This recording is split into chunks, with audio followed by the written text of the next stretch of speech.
नमस्कार, आदाब, सत श्री अकाल, good afternoon to all of you. मेरा नाम उत्कर्ष सिंह है और मैं आपका मेंटर ऑफ हिस्ट्री का टारगेट गुरुकुल से। आज हम स्टार्ट करने वाले हैं मिडाइवल हिस्ट्री। और जैसा कि आप देख सकते हैं, हम मिडाइवल हिस्ट्री का फर्स्ट टॉपिक आज स्टार्ट करेंगे, जहां से मिडाइवल हिस्ट्री का फर्स्ट टॉपिक स्टार्ट होता है। तो मिडाइवल हिस्ट्री का जो फर्स्ट टॉपिक है वो है हमारा इन्वेशन ऑफ टर्क्स, टर्क्स का भारत पे आक्रमण। ठीक है, हमारे पास कुछ मैप्स हैं, मैप्स के थ्रू भी हम समझने की कोशिश करेंगे। तो जैसा कि आप जानते हैं कि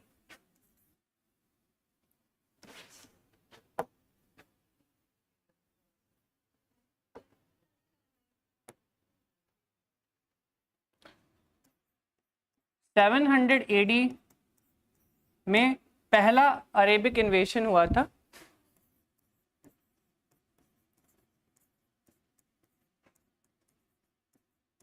और 700 एडी में पहला अरेबिक इन्वेशन, जैसा कि आप जानते हैं, एक अरेबिक इन्वेडर था जिसका नाम था मोहम्मद बिन कासिम।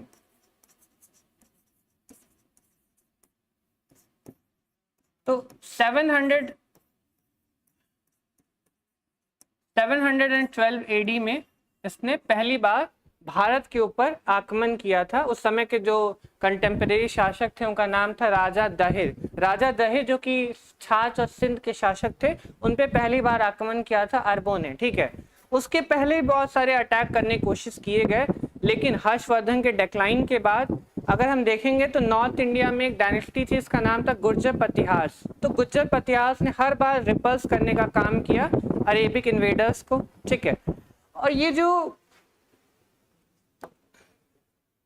जो अरेबिक इन्वेडर्स थे, ये कोई नए भी हमारे लिए नहीं थे। ऐसा नहीं है कि ये हमारे लिए नए थे, ये हमारे लिए पुराने थे, क्योंकि अरेबिक इन्वेडर्स से हमारा पुराना रिलेशन था। ट्रेड के थ्रू या ज़मीनी मार्ग के थ्रू बात करें या जल मार्ग के थ्रू बात करें तो बहुत पुराना रिलेशन था अरेबिक लोगों से। लेकिन ये जो नए लोग आ रहे हैं, जहाँ पे आप देख रहे हैं तुर्क आक्रमण या फिर टर्किश इन्वेजन, ये नए लोग हैं पूरी तरीके से। ये भारतीयों को नहीं जानते या भारतीय इनको किसी भी तरीके से नहीं जानते, कोई रिलेशन नहीं है किसी भी टाइप से इनसे। ठीक है, ओके, पहले हम देखते हैं टर्किश लोग के बारे में। ठीक है, तो टर्किश, ये जो बेसिकली टर्मिनोलॉजी आती है, टर्किश का मतलब होता है एक ऐसे लोग जो कि मार्शल ट्राइब्स के फॉर्म में सैचुरेटेड हो। जैसा कि आपको पता है, ये एक वॉरियर क्लास के रूप में पहली बार आई। ठीक है, अगर हम बात करें कि हिस्ट्री के बारे में, तो सबसे पहले ये बेसिकली तुर्कमेनिस्तान में रहा करते थे। तुर्कमेनिस्तान से ये ईरान गए। ठीक है, और ईरान से ये अफगानिस्तान माइग्रेट हो गए।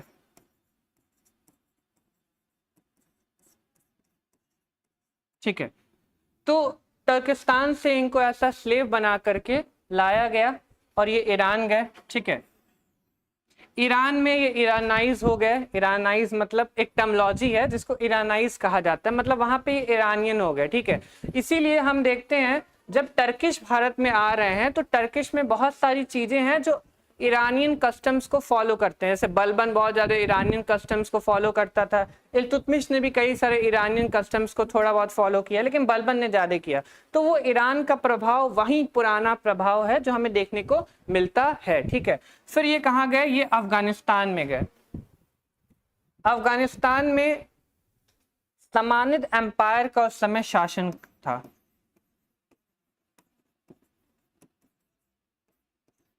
ये जो समानिद एम्पायर था, बेसिकली वो तुर्कमेनिस्तान, ईरान और खुरासान के कुछ पार्ट्स में फैला हुआ था। ठीक है, तो एक पर्सन का हमें यहाँ पे नाम मिलेगा जो कि इसके फाउंडर हैं, जिनका नाम है अलाप्तगिन या अलाप्तगिन। तो अलाप्तगिन जो थे वो एक समानिद गवर्नर थे।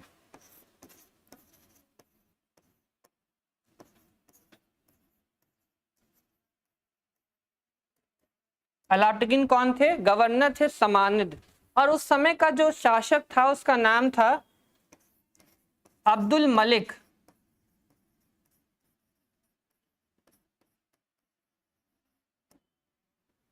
तो अब्दुल मलिक को गद्दी से हटाने के बाद एक नए राजवंश की स्थापना करते हैं जिसको हम गजनविद डायनेस्टी कहते हैं और उसके फाउंडर का नाम है अलाप्तगिन। इसको कई किताबों में यामनी डायनेस्टी के नाम से भी जाना जाता है। ठीक है, तो आई होप अभी तक आप समझ गए होंगे कि टर्क्स कौन है, कहाँ से आ रहे हैं, और भी हम टर्क्स के बारे में डिटेल समझेंगे। लेकिन अभी के लिए ये बैकग्राउंड काफ़ी है जानने के लिए कि टर्क्स कौन है। ठीक है, अब अब्दुल मलिक को शासन के पद से हटा दिया गया और एक नए वंश की स्थापना हुई गजनविद डायनेस्टी की, और उसका पहला शासक जिसका नाम था अलाप्तगिन। आगे बढ़ते हैं।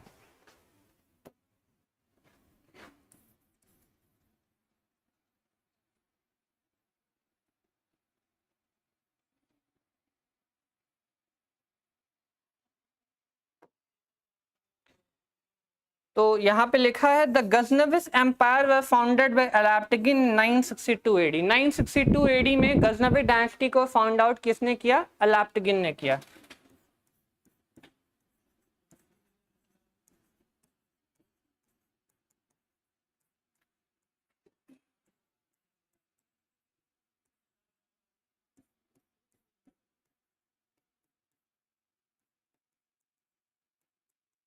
अलाप्तगिन के बाद उसका गुलाम आया, उसका सन इन लॉ आया, उसका गुलाम भी था और उसका दामाद भी था जिसका नाम था सुबुडगिन।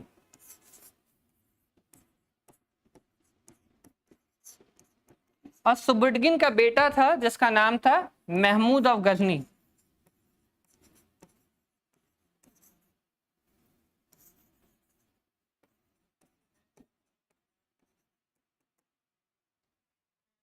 ठीक है, अलाप्तगिन slave Subuddin founded the Yamini dynasty in 977 AD and ascended the throne of Ghazni। जैसा कि मैंने बताया अलाप्तगिन का ये दामाद भी था, स्लेव भी था और इनका दामाद भी था, गुलाम भी था और इनका दामाद भी था, सन इन लॉ भी था, जो नेक्स्ट शासक बना। ठीक है, इसी तरीके से एक चीज जान लीजिए थोड़ा सा, अलाप्तगिन जो है ना उसको हम फाउंडर मानेंगे गजनविद डायनेस्टी का, लेकिन जो सुबुडगिन है इसको हम रियल फाउंडर मानेंगे। ठीक है, अगर आपसे पूछा जाए हु वाज अ फाउंडर, कई बार क्वेश्चन ऐसे पूछा जाता है एग्जामिनेशन में, who was the founder of Ghaznavid dynasty या यामनी डायनेस्टी, तो अलाप्तगिन होगा। और अगर आपसे पूछा जाए who was the real founder of Ghaznavid dynasty या सुबुडगिन डायनेस्टी या यामनी डायनेस्टी, तो that is name is Sabuktigin. ठीक है, और सुबुडगिन का जो बेटा है उसका नाम है महमूद ऑफ गजनी। ठीक है, आगे बढ़ते हैं।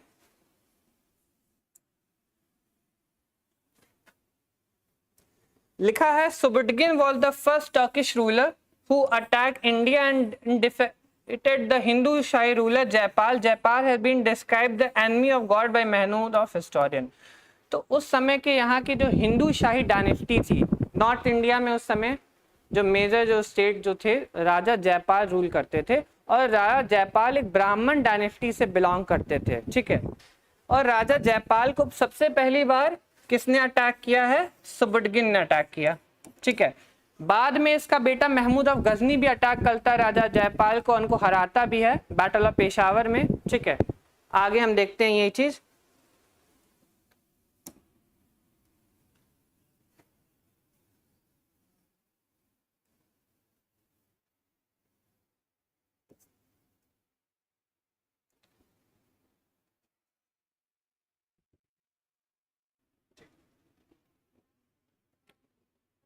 आगे देखते हैं। अलाप्तगिन हमने देखा, अलाप्तगिन का बेटा, अलाउद्दीन का दामाद सुबुडगिन, फिर सुबुडगिन के बाद एक और शासक जो आता है इसका नाम है महमूद ऑफ गजनी। ठीक है, तो सुबुडगिन जो था was the first Turkish ruler who attacked India and defeated the Hindu Shahi ruler Jaipal।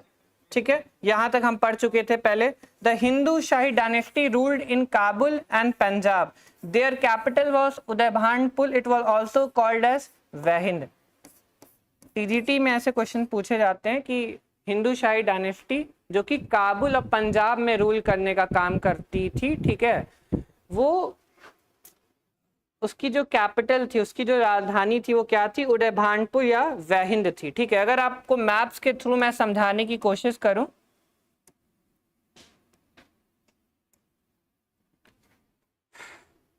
तो ये काबुल का क्षेत्र हो गया आपका पास, ठीक है, हमारे पास ये काबुल का क्षेत्र हो गया। और यहाँ पे नीचे ये वाला जो हमें क्षेत्र दिखाई पड़ रहा है गुजरात के, ये वाला, ये हो गया पंजाब का क्षेत्र। गुजरात के जस्ट ऊपर ये पंजाब वाला क्षेत्र हो गया, राजपूताना का क्षेत्र है, ये पंजाब का क्षेत्र हो गया, ये पूरा ठीक है। तो काबुल और पंजाब पे उस समय हिंदू शाही शासक राजा जयपाल का शासनकाल था। और राजा जयपाल को दो लोगों ने हराया, किसने किसने, सुबुर्गिन ने भी हराया और बाद में महमूद ऑफ गजनी ने भी हराया। मैप्स के माध्यम से आप समझ सकते हैं ये पंजाब का रीजन है और ये काबुल का रीजन है, ठीक है।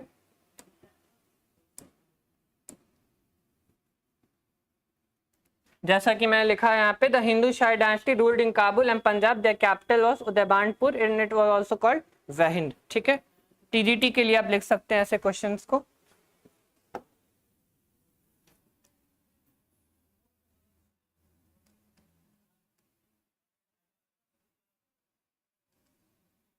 इसको थोड़ा बड़ा करते हैं, ठीक है। अकॉर्डिंग टू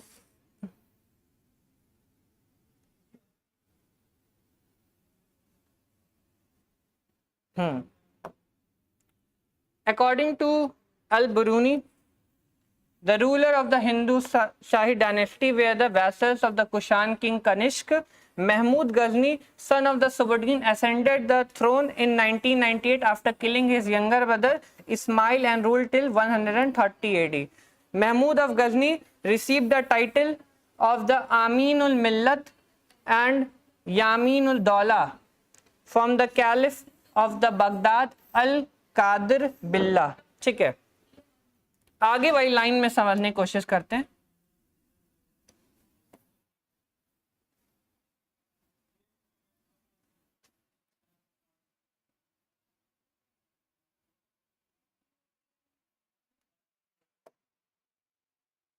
हाँ, आगे की लाइन में समझते हैं महमूद ऑफ गजनी के बारे में। तो Mahmud was the first Muslim ruler of Islamic history to assume the title of sultan. क्या लिखा है, महमूद ऑफ गजनी पहला आदमी था जिसने सुल्तान का टाइटल लिया। सुल्तान का टाइटल इसने लिया 998 एडी में।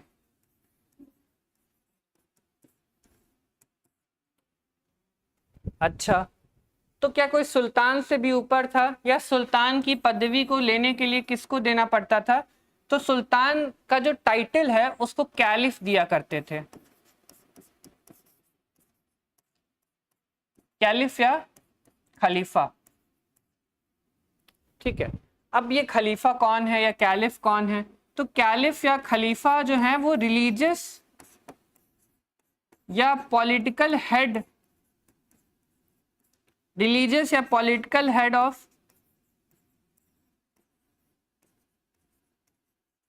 Sunni Muslims in world. तो 998 में यार सुल्तान का टाइटल लेने वाला पहला आदमी था जिसका नाम था महमूद ऑफ गजनी, ठीक है। उसने पहली बार टाइटल लिया। ये टाइटल किससे लिया जाता था? कैलिफ या फिर खलीफा से लिया था। खलीफा कौन होता था? रिलीजियस या पॉलिटिकल हेड होता था पूरी सुन्नी मुस्लिम्स का, पूरी दुनिया में उसको हम खलीफा कहते थे, ठीक है। देयर आर बेसिकली 4 खलीफा। सबसे पहले रहे थे राशिदुन कैलिफेट,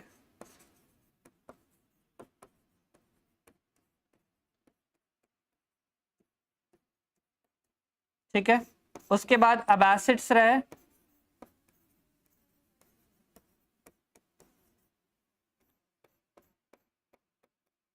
ठीक है। उसके बाद उमायस रहे और लास्ट में रहे ओटोमन एम्पायर।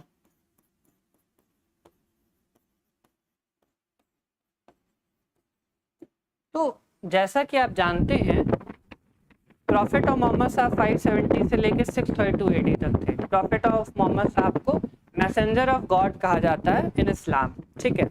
उनके बाद जो उनके सक्सेसर हुए पहली बार वो हुए राशिद उन caliphate.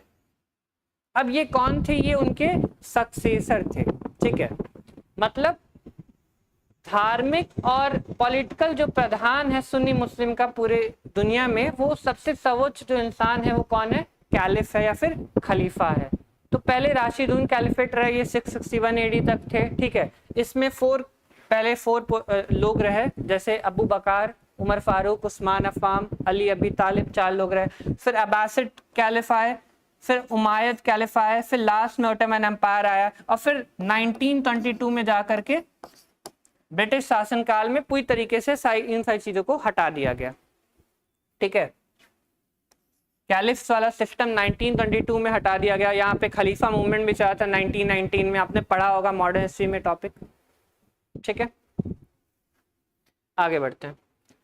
According to Tarikh Guzida, Mahmud assumed the title of sultan after defeating king Khalaf bin Ahmad of Sistan, ठीक है।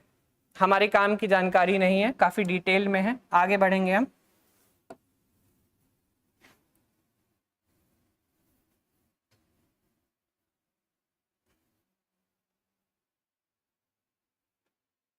को थोड़ा सेलेक्ट करना पड़ता है।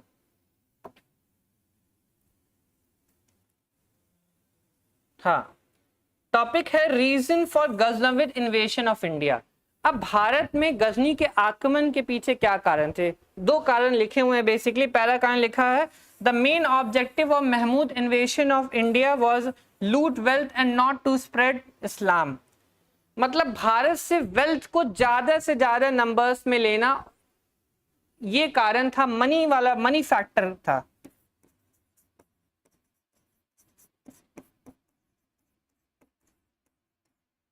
The main objective of Mahmud invasion of India was to loot wealth and not to spread Islam। ये कौन कहा है? इरफान हबीब ने स्टेटमेंट कहा है, ठीक है। तो मनी फैक्टर एक कारण था महमूद ऑफ गजनी के इन्वेशन पीछे। अब कारण क्या था इसको भी हम डिटेल में डिस्कस करेंगे। आगे भी हम देख लेते हैं, किसी और अगर इतिहासकार का स्टेटमेंट हो उसको भी हम देख लेते हैं।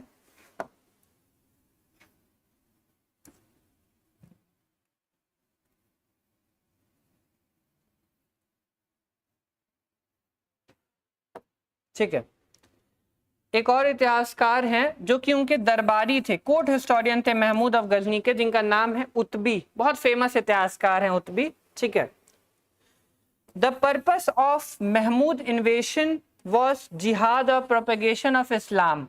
Utbi was the only historian who was described Mahmud invasions of India, but Utbi did not accompany Mahmud Ghaznavi to India in his campaign. मतलब वो उनके साथ नहीं आया था, उतबी उनके साथ नहीं आया था, लेकिन महमूद ऑफ गजनी का कोर्ट हिस्टोरियन था।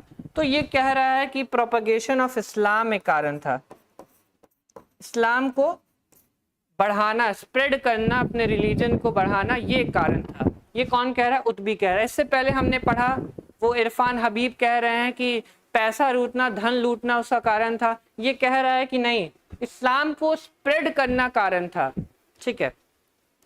कोई और इतिहासकार हो तो उसका भी देख सकते हैं। नहीं, कोई और इतिहासकार नहीं है। अब एक फैक्टर याद रखो यार, एक चीज याद रखो, मैं इतिहास को बोरिंग नहीं बनाना चाहता हूँ, ठीक है। एक चीज करते हैं, एक फॉर्मूला लगाते हैं, 3G। अब आप कहेंगे कि सर यार 4 तो 5G आता है, लेकिन मेरे पास जो कॉन्सेप्ट है वो 3G का है। 3G क्या होता है? 3G का मतलब होता है गॉड, ग्लोरी और गोल्ड। तो किसी भी मुस्लिम इन्वेशन के, या किस महमूद ऑफ गजनी के इन्वेशन, या शहाबुद्दीन मोहम्मद घोरी का इन्वेशन, या बाबर का इन्वेशन, या किसी का भी हिस्ट्री में इन्वेशन, जो बाहर से जो इन्वेशन हुए वो 3 फैक्टर्स की वजह से हुए, 3 कारण की वजह से हुए। उसके पीछे 3 कारण थे। क्या क्या कारण थे भाई?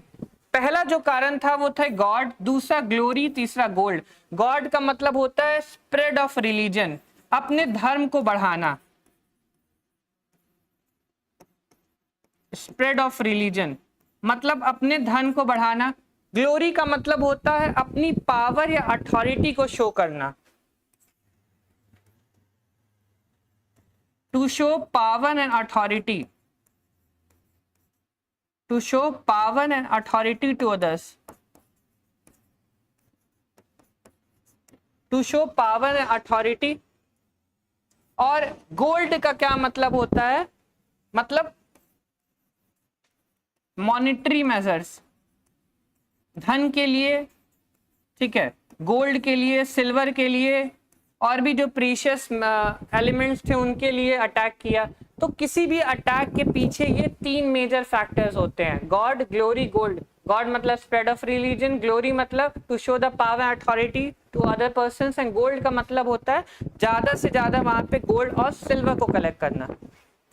तो दो इतिहासकारों के मत हमने देखा, एक इरफान हबीब का देखा और एक उतबी का देखा। इरफान हबीब कहते हैं कि उसने सिर्फ और सिर्फ गोल्ड के लिए किया था, मतलब कि मॉनेटरी मेजर्स के लिए उसने किया था, और उसका दरबारी इतिहासकार कहता है कि नहीं, उसने स्प्रेड ऑफ रिलीजन के लिए किया था। उतबी कहता है कि उसने स्प्रेड ऑफ रिलीजन के लिए किया था। तो ये तीनों फैक्टर्स काम आप लिख सकते हैं, इन तीनों फैक्टर्स के लिए उसने इन्वेड भारत पे किया था। आगे बढ़ते हैं। आई होप आपको इतना समझ में आ गया होगा डिटेल्ड में, मैंने डिटेल में समझा दिया है। कोई क्वेश्चन हो तो आप कर सकते हैं कमेंट सेक्शन में।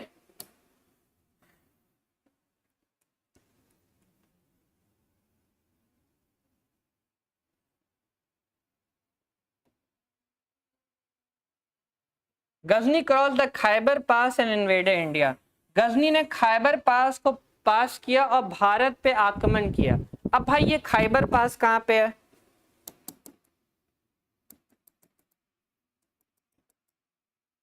तो मैप के माध्यम से हम देखते हैं। तो यहाँ पे तीन मेजरली पासेस हमें देखने को मिलते हैं, ठीक है।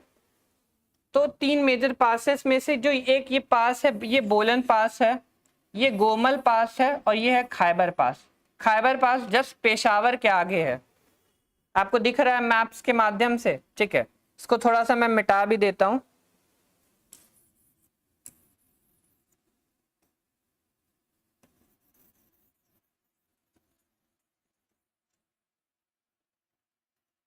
ठीक है, खैबर पास, ये है खैबर पास आपका, ठीक है। तो अगर हम भारत से चलेंगे, भारत के नॉर्थ इंडियन पार्ट से अगर हम चलेंगे, तो सबसे पहला स्टेट क्या पड़ेगा? लाहौर पड़ेगा, ठीक है। लाहौर से जब हम आगे बढ़ेंगे तो क्या पड़ेगा? पेशावर पड़ेगा, ठीक है। पेशावर से आगे बढ़ेंगे तो क्या पड़ेगा? काबुल पड़ेगा। और काबुल से जस्ट नीचे यहाँ पे एक प्रोविंस है जिसको हम गजना कहते हैं, ठीक है। ये गजना किस में आता है? जबुलिस्तान में आता है, ठीक है। और ये वाला जो रीजन है, इसके ऊपर का जो रीजन है उसको काबुलिस्तान कहा जाता है, ठीक है। तो ये लाहौर हो गया आपका, लाहौर से हम पेशावर गए, पेशावर से काबुल गए, और काबुल से हम यहाँ पे गजना गए। काबुल के जस्ट नीचे है गजना। आपको मैप्स के माध्यम से ज्योग्राफिकल लोकेशन जब तक पता नहीं होंगी तब तक आप हिस्ट्री को समझ नहीं पाएंगे। मुझे लगता है अब आप खैबर पास को समझ गए होंगे। तीन मेजरली पास होते हैं, बोलन पास है, ये गोमल पास है, और ये है खैबर पास। तो जो बड़ी सेनाएं होती हैं ना, वो इन दर्रों के थ्रू जाती हैं। यहाँ पे जैसे पहाड़ भी हैं, यहाँ पे तो आप देख रहे हैं ईस्ट साइड में हिमालय है, नेचुरल बॉर्डर की तरह हिमालय है, लेकिन यहाँ पे सुलेमान की पहाड़ियां हैं, और हिंदू कुश की पहाड़ियों के पास यहाँ पे छोटे छोटे दर्रे बने हैं, जिससे 10-20 हजार की सेना पास कर सकती है एक साथ। तो वो ये जो दर्रे हैं वो बोलन पास है, गोमल है और खैबर है। आई होप आप समझ गए होंगे। आगे बढ़े, ठीक है, आगे बढ़ते हैं, टॉपिक पे अपने वापस आते हैं। मैप्स के माध्यम से बस हम समझने की कोशिश करते हैं कुछ चीजों को। हाँ, गजनविन ने खैबर पास को क्रॉस किया। खैबर पास का मैंने मैप भी आपको दिखा दिया। At the time of Mahmud invasion Kashmir was ruled by queen Didda, ठीक है। Kannauj were ruled by the Pratihara ruler Rajyapal Pal. The Pala ruler in Bengal was Mahipal and the Chande ruler was Vidyadhar. Mahmud attacked in 119 AD but could not defeat him. बहुत important question बना।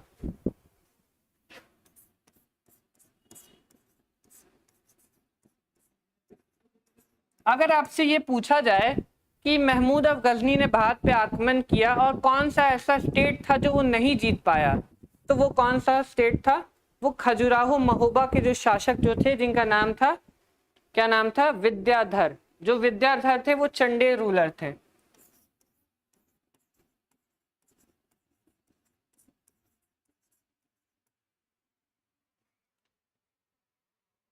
Chandel ruler जिनका नाम था Vidyadhar, king Vidyadhar. ये इकलौते ऐसे इंसान थे, इकलौते तो नहीं कह सकते, एक दो नाम और मिलता है, लेकिन अगर आपसे कभी फैक्ट में क्वेश्चन पूछे, पीसीएस में, टीजीटी में, पीजीटी में, अगर कभी आपसे क्वेश्चन पूछे कि कौन वो पर्सन था जिसने महमूद ऑफ गजनी के अटैक को रिपल्स करने का काम किया, तो वो कौन था? विद्याधर थे। 1019-1020 एडी में, ठीक है। इनकी जो कैपिटल थी बेसिकली, किंग विद्याधर की जो कैपिटल थी वो खजुराहो थी, खजुराहो मध्य प्रदेश में है, ठीक है। और महोबा भी इनकी कैपिटल हुआ करती थी कभी, ठीक है। समझ गए होंगे I hope. The Chola ruler were Rajyapal 1 and Rajendra 1। तो उस समय पॉलिटिकल सिचुएशंस क्या क्या थी, कौन कौन से भारत में रूलर थे जब महमूद ऑफ गजनी ने भारत में आक्रमण किया, यहाँ पे आप उनके नाम देख सकते हैं। जैसे क्वीन दीदा का नाम देख सकते हैं जो कश्मीर की शासिका थी। कन्नौज के जो फेमस शासक थे पतिहार रूलर जिनका नाम था राज्यपाल, ठीक है। उसी तरीके से पाल, एक पाल शासक थे जो कि बंगाल में बैठे थे, बंगाल, बिहार, उड़ीसा के रीजन को कैप्चर करके, जिनका नाम क्या था? महीपाल था, ठीक है। फिर चंडेल रूलर तो मैंने आपको बता ही दिया वहां पे। फिर चोल रूलर थे जिनका नाम था राजा राजा 1 या राजेंद्र 1। आगे बढ़ते हैं।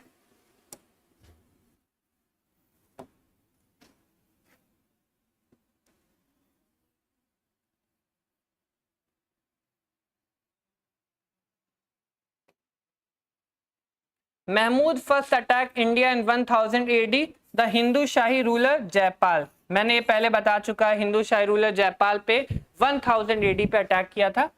तो महमूद ऑफ गजनी ने 1000 से लेके 1027 एडी तक भारत पे क्या किया?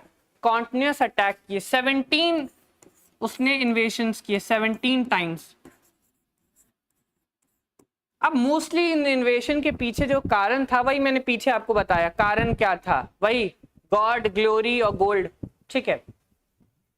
आगे बढ़ते हैं। Jaipal committed suicide in 1001 AD after being defeated by Mahmud of Ghazni. बहुत बढ़िया। इसने खुद सुसाइड कर लिया था, इसने आत्मदाह कर लिया था, खुद को आत्मदाह कर लिया था। मतलब एक चिता पे बैठ गया था, खुद को जला दिया था, या पानी में जा करके सुसाइड प्रिवेंट कर लिया। बेसिकली हुआ क्या था, महमूद ऑफ गजनी ने जब इसको 1000 एडी में हराया तो महमूद ऑफ गजनी ने इसको हरा करके कैप्चर कर लिया था। फिर इसके फैमिली मेंबर्स ने, इसके कोर्ट के लोगों ने महमूद ऑफ गजनी से बात की, तो कुछ पैसे दिए गए महमूद ऑफ गजनी को, जिस पैसे दे करके राजा जयपाल को छुड़ा लिया गया, ठीक है। जब राजा जयपाल को छुड़ा लिया गया तो राजा जयपाल को खुद के आत्मसम्मान पर ये बहुत बड़ी हानि लगी। उसने कहा यार कि ये बहुत बड़ी हानि है, कोई मुझे कैसे हरा सकता है।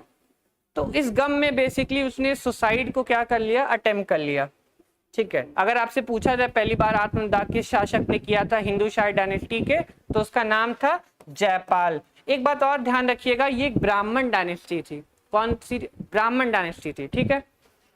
आगे बढ़ते हैं। Anandpal, Trilochan Pal and Bhimpal became the successors of Jaipal in the Hindu Shahi dynasty. I hope अभी तक आप समझ गए होंगे।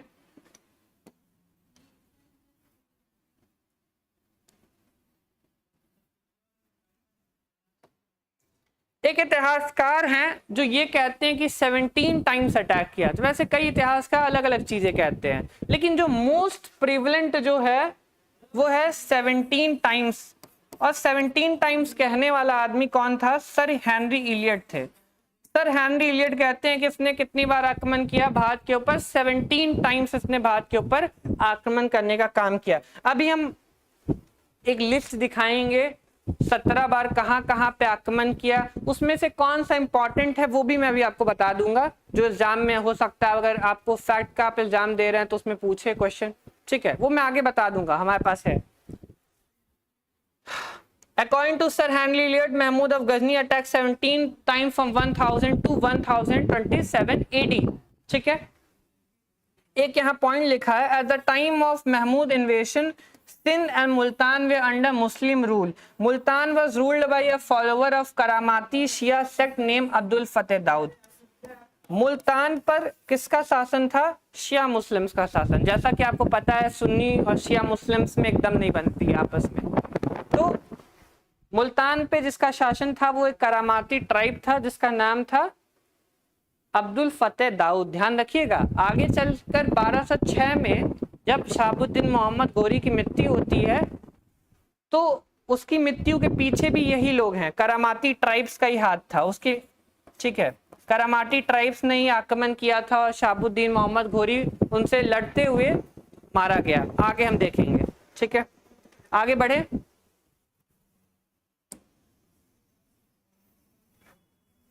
अब अटैक्स के बारे में है, थोड़ा और आगे बढ़ते हैं।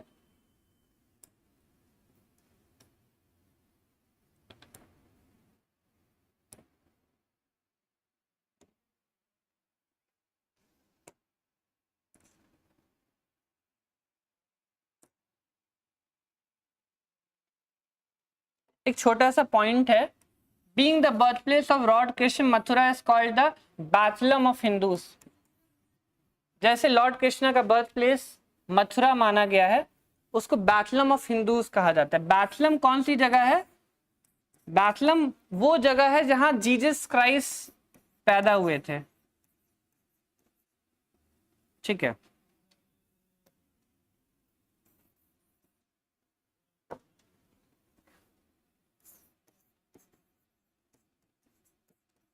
Birth place of Christ. ठीक है, आगे बढ़े। बैथलम ऑफ हिंदूज कहा गया, क्यों बैथलम कहा गया? Bethlehem was a birth place of Jesus Christ. आगे बढ़ते हैं। आते हैं सर, बैग वगैरह सब कुछ हो गया। चलिए, हमने युद्धों को देखने का काम किया। अब 17 इन्वेशंस कहाँ पे उसने इन्वेशन किए वो हम देखते हैं। आप ध्यान रखिएगा, पीडीएफ के फॉर्म में आपको मिल जाएगा। इसमें से जो इम्पोर्टेंट उसका इन्वेशन है उसको हम देख लेंगे। जैसे फर्स्ट 1001 एडी में हिंदू शाही राज्यपाल के ऊपर किया। सेकंड 1001-1002 ने उसने अटैक किया हिंदू शाही राज्य पे, वहन पर अधिकार कर लिया। जैसा कि मैंने आपको बताया था फर्स्ट क्लास में, वहन या उदयबांड को उसकी कैपिटल हुआ करती थी हिंदू शाही डायनेस्टी पे। 1004 में उच्च पर। ठीक है, 1005 में मुल्तान पे, फिर हिंद पंजाब पे, फिर पंजाब नगरकोट पे, नारायणपुर, मुल्तान।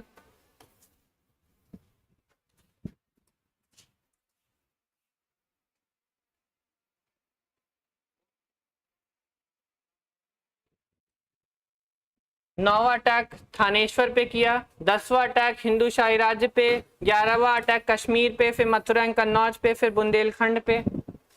ठीक है, ये वाला अटैक बहुत इंपॉर्टेंट माना जाता है। कन्नौज का उस समय जो शासक था उनका नाम था राज्यपाल। ठीक है, कुछ बैटल्स काफी इंपॉर्टेंट रहे। मथुरा पे भी एक शासन कर रहा था एक। ठीक है, मथुरा पे उस समय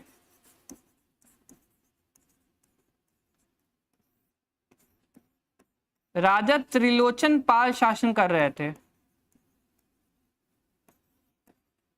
ठीक है, कई किताबों में मूलचंद भी एक नाम लिखा रहता है, लेकिन त्रिलोचन पाल ज्यादा सही नाम है। तो अगर आपसे कभी भी क्वेश्चन पूछा जाए फैक्ट के रूप में, कन्नौज में कौन शासन कर रहा था, तो राज्यपाल कर रहे थे। मथुरा में कौन शासन कर रहा था, तो त्रिलोचन पाल कर रहे थे। अगर ऑप्शन में त्रिलोचन पाल नहीं है तो मूलचंद भी सही होगा। ठीक है, फिर आगे देखते हैं। 1021 में इसका जो 14वां अटैक था ग्वालियर या कालिंजर में, फिर आनिहालवारा या गुजरात में, फिर जैसलमेर में, फिर सोमनाथ मंदिर को उसने कई बार लूटा। फिर लास्ट अटैक, हाँ लास्ट अटैक इसने किया सिंध के ऊपर।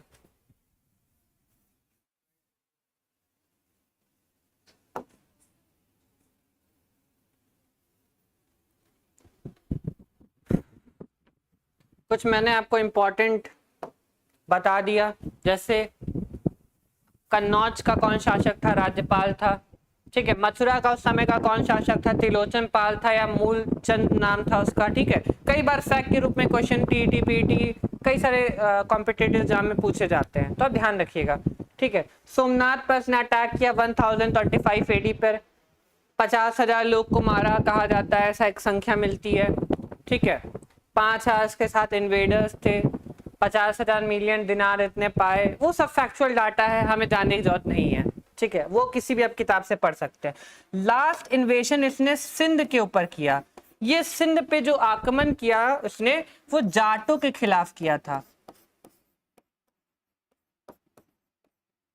ठीक है, जाट या फिर कारामातीज के खिलाफ लास्ट इन्वेशन किया 1027 एडी में। तो 3-4 इंपॉर्टेंट है। ठीक है, वो वाला जो मैंने बताया 1019 1020 में जो किया था इसने, जो किंग विद्याधर ने रिपल्स कर लिया था, वो इम्पोर्टेंट है। फिर कन्नौज वाला इन्वेशन इम्पोर्टेंट है, मथुरा वाला इन्वेशन इम्पोर्टेंट है। फिर लास्ट अटैक कहाँ पे किया? सिंध पे किया, जाट के खिलाफ। ये वाला पॉइंट बहुत ज्यादा इम्पोर्टेंट है। ठीक है, आई होप आपको समझ में आ गया होगा। आगे बढ़ते हैं।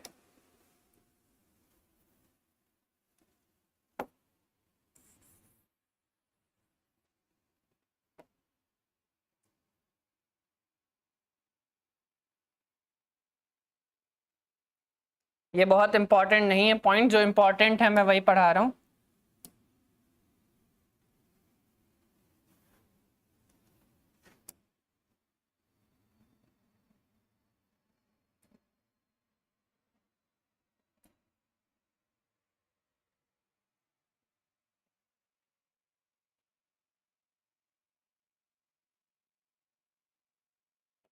चलिए,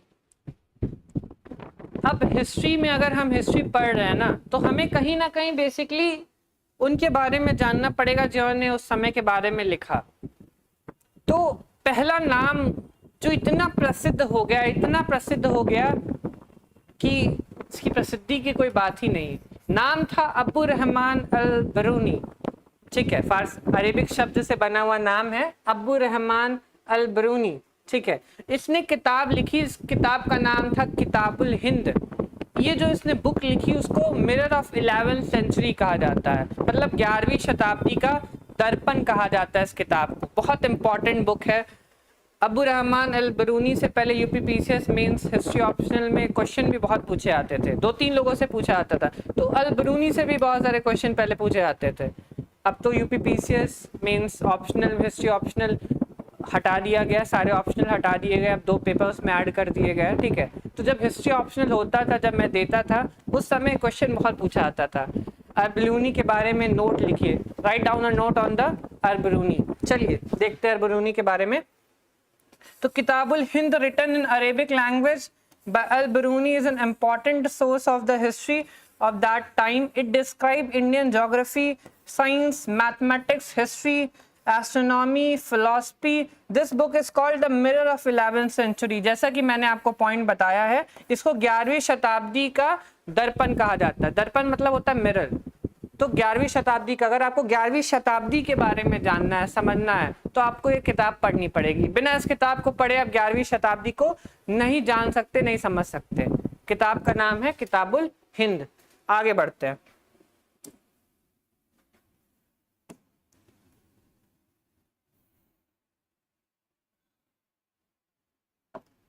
अब कुछ और चीजें भी दी हैं अल-बरूनी के बारे में, जैसे Al-Biruni was the first Muslim to study the Purans. Mahmud had brought Al-Biruni in the Khwarizm expedition. 1017 में अल-बिरूनी को महमूद अफ गजनी अपने साथ भारत ले आया। बहुत इंटरेस्टिंग सी कहानी है। ये गजनी में था, तो गजनी में सुल्तान की बुराई कर रहा था महमूद अफ गजनी की। तभी उसके सैनिकों ने देख लिया कि मार्केट में खड़ा है, खूब बुराई कर रहा है, उसको पकड़ लिया। मैं अल-बिरूनी को पकड़ लिया और महमूद अफ गजनी के पास पेश किया। और जब महमूद अफ गजनी के पास पेश किया तो महमूद अफ गजनी ने कहा, यार तुम ऐसा क्यों कर रहे हो, क्यों मेरी इतनी बुराई कर रहे हो? तो उसने ये बताया कि साहब मुझे प्रसिद्धि पानी थी और आपके बारे में बुराई करके मैं प्रसिद्धि पाता, और प्रसिद्धि जब पाता तो आप मेरे बारे में सुनते और मुझे बुलाते, इसलिए बस मैंने ऐसा किया। ठीक है, सजा के तौर पे कहा जाता है, कई इतिहासकार कहते हैं कि एक जूट का बड़ा सा एक बॉल था। ठीक है, जूट का एक जार था, इस जूट के जार में बंद करके अब्बू रहमान अल-बिरूनी को बाहर लाया गया था, ऐसा कहा जाता है जस्ट। ठीक है, अब ये सही है या गलत है मुझे भी नहीं पता। चलिए आगे बढ़ते हैं। अल-बिरूनी Albinism was the Abu Rahman Muhammad. Kitab ul Hind was the translated into Hindi by Rajnikant Sharma. The English translation was done by Edward Sachau. ठीक है, इसको हिंदी में ट्रांसलेट किसने किया है? इनका नाम है रजनीकांत शर्मा। ये भी आप याद कर सकते हैं, फैक्ट का क्वेश्चन कभी पूछा जाए। अबू रहमान अल बरूनी की किताबुल हिंद को किसने ट्रांसलेट किया है हिंदी भाषा में? रजनीकांत शर्मा ने। इंग्लिश में किसने किया है? एडवर्ड सचाउ ने किया है। ये भी नाम आप याद रख सकते हैं। ठीक है, आगे बढ़ते हैं।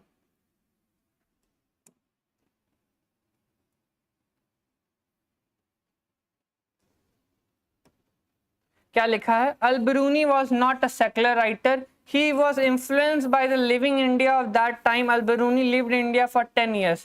10 सालों तक वो भारत में रहने का काम करता है। ठीक है, 10 साल तक भारत में रहता है।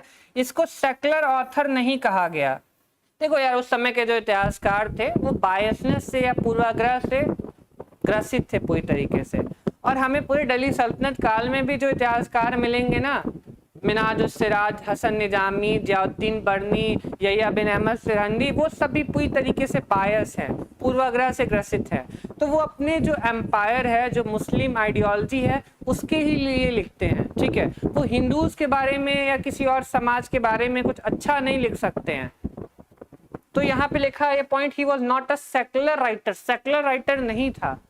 सेकुलर राइटर इसलिए नहीं था, कहा जाता है कि उसने सब कुछ लिखा अपनी किताब उल हिंद में, लेकिन सोमनाथ टेम्पल पे जब महमूद ऑफ गजनी ने आक्रमण किया था, उसके बारे में उसके बुक में कोई डिस्क्रिप्शन नहीं है, गायब है। उसके बुक में डिस्क्रिप्शन नहीं है सोमनाथ अटैक वाला।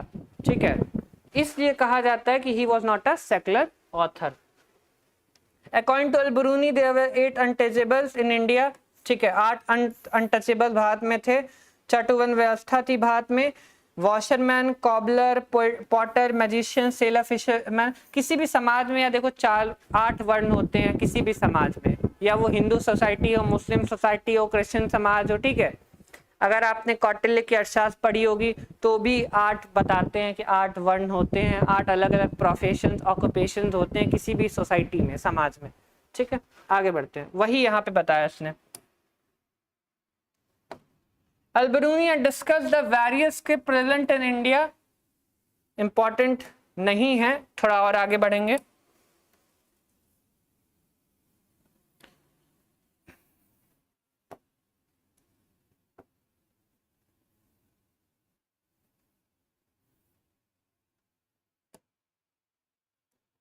अब एक और इतिहासकार का नाम हम पढ़ते हैं, इसका नाम है फिरदौसी। फिरदौसी को होमर कहा जाता है ईस्ट का। ठीक है, होमर एक बहुत अच्छे राइटर थे यार। होमर अलेक्जेंडर द ग्रेट जब जाया करता था अपने एक्सपेडिशन पे, तो उनकी किताबें हमेशा लेकर जाता था। तो फिरदौसी को होमर कहा गया है ईस्ट का।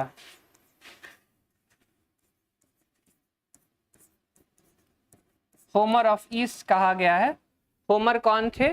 जैसा कि आपको पता है, बहुत फेमस किताब लिखी है होमर ने, द इलियड नाम से बहुत फेमस किताब लिखी है। ग्रीक बहुत बड़े फिलोसफर थे द होमर। ठीक है, आगे बढ़ते हैं।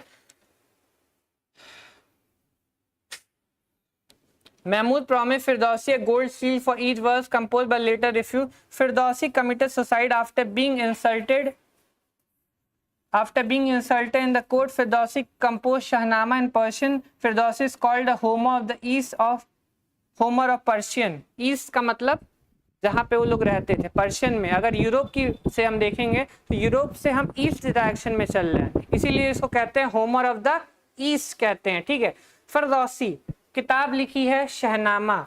शहनामा जो किताब है बेसिकली वो पर्शियन किंग्स के ऊपर लिखी गई किताब है। इसमें 2 लोग हैं, एक सोहराब और दूसरा है रुस्तम। तो 2 फेमस किंग्स हैं पर्शिया के, इनका नाम है सोहराब और रुस्तम। उनके बारे में लिखा गया है इस बुक में। आगे बढ़ेंगे। थर्ड जो राइटर जिसने ये कहा था, थर्ड राइटर जिसने ये कहा था कि महमूद ऑफ गजनी का भारत में आक्रमण करने का लक्ष्य जो था वो धर्म का प्रसार करना था। ये कहा था उसके कोर्ट हिस्टोरियन जिसका नाम है उतबी। उतबी ने किताब लिखी जिस किताब का नाम है तारीख यामनी, या किताबुल यामनी भी इस किताब को कहा जाता है, देख सकते हो आप, तारीख यामनी या फिर Kitab-ul Yamini. It was written in Arabic. Utbi और महमूद सेक्रेटरी था, सचिव था, किसका? महमूद ऑफ गजनी का। उतबी कौन था? सेक्रेटरी था। जैसा कि मैंने आपको पहले ही बताया कि यामनी डायनेस्टी भी कहा जाता है, गजनवी डायनेस्टी भी कहा जाता है, ठीक है।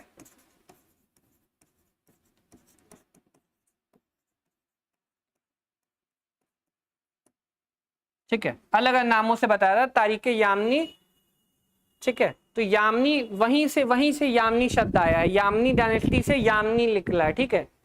तारीख यामनी या फिर किताबुल यामनी बहुत इंपॉर्टेंट बुक है। किसने लिखी है? उतबी ने लिखी। ये तीन महत्वपूर्ण लोग, सबसे पहले अबू रहमान अल बरूनी, दूसरे नंबर पे हमें मिलते हैं फिरदौसी, और तीसरे नंबर पे हमें मिलते हैं उतबी। तीन महत्वपूर्ण कोर्ट हिस्टोरियन या महमूद ऑफ गजनी को रिकॉर्ड करने वाले अपनी किताब में, तीन में से इतिहासकार।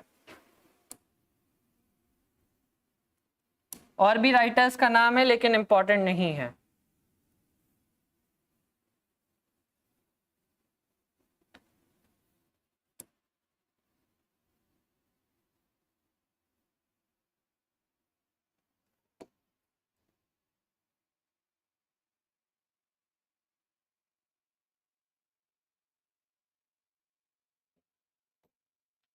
As a result of Ghaznavi attack,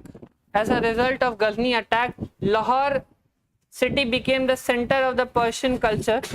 Persian culture का center बन गया। The permanent result of Mahmud attack was the Punjab came under the control of the Turks. जो पंजाब था अब वो पूरी तरीके से टर्क्स के कंट्रोल में आ गया। जैसा कि आप जान रहे हैं, अरेबिक इन्वेशन 1712 के बाद सिंध का इलाका उनके पास आया था, लेकिन अब सिंध के अलावा इनके पास पंजाब का भी इलाका आ गया, ठीक है। तो अरेबिक्स के पास सिंध का इलाका आया था, मेजरली सिंध के पार्ट्स आए थे, और इनके पास पंजाब का पार्ट आ गया। एक और लास्ट पॉइंट है, the Turks use has a special type of बो विच इज कॉल्ड नावक इन पर्शियन, ठीक है। नावक कहा जाता है, एक वो यूज करते हैं जिसको नावक कहा जाता है, ठीक है। ऐसे क्वेश्चन टीटी में पूछे आते हैं, नावक कौन लेकर आया था अपने साथ? टर्क्स लेकर आया था, अरेबिक लेकर आया थे, पर्शियन लेकर आया था, लेकर कौन आया था? ठीक है, थोड़ा सा देख लीजिएगा। आगे बढ़ते हैं।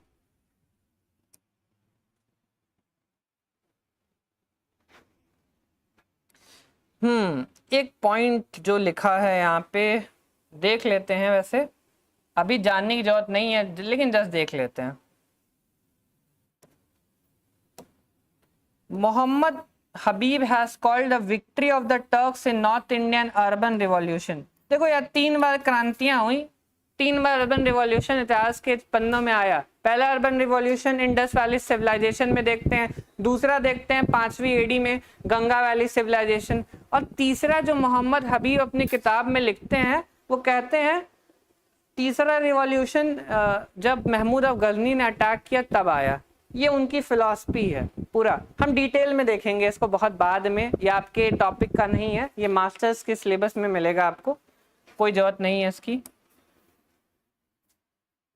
History of reconstruction of Somnath, इसकी भी कोई जरूरत नहीं है हमारे पास।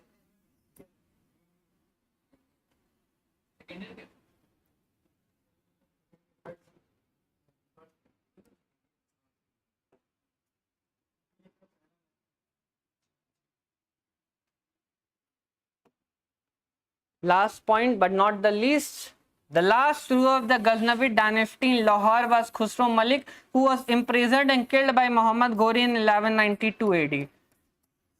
तो गजनी को रिप्लेस करके घुरीद आए, और घुरीद का जब शासन काल था तो जो लास्ट शासक था जिसका नाम था खुसरो मलिक, उसको 1192 में मोहम्मद घोरी ने हटा दिया लाहौर से, ठीक है। हमारा वीडियो लेक्चर यहाँ पे खत्म होता है आज महमूद ऑफ गजनी का, टर्किश इन्वेशन का। कुछ और बातें टारगेट गुलकुल के बारे में, अगर आपको मेरा वीडियो लेक्चर पसंद आया